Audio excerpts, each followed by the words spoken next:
الحمد لله رب العالمين الرحمن الرحيم مالك يوم الدين إياك نعبد وإياك نستعين اهدنا الصراط المستقيم صراط الذين أنعمت عليهم غير المغضوب عليهم ولا الضالين. يا أيها الذين آمنوا كتب عليكم الصيام كما كتب على الذين من قبلكم لعلكم تتقون أياما معدودات، فمن كان منكم مريضا أو على سفر فعدة من أيام أخر، وعلى الذين يطيقونه فدية طعام مسكين، فمن تطوع خيرا فهو خير له، وأن تصوموا خير لكم إن كنتم تعلمون. شهر رمضان الذي أنزل فيه القرآن هدى للناس وبينات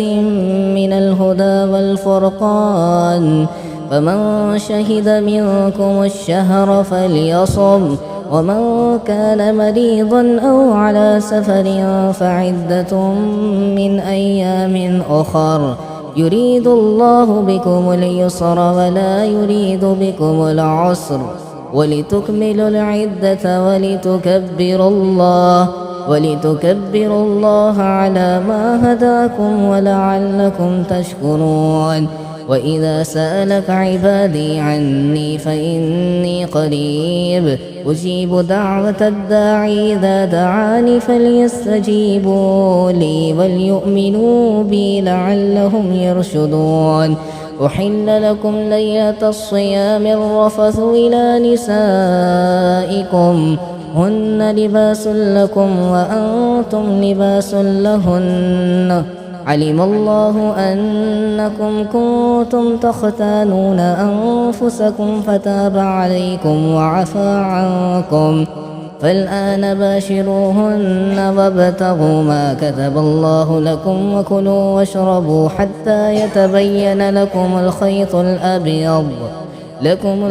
الأبيض من الخيط الأسود من الفجر،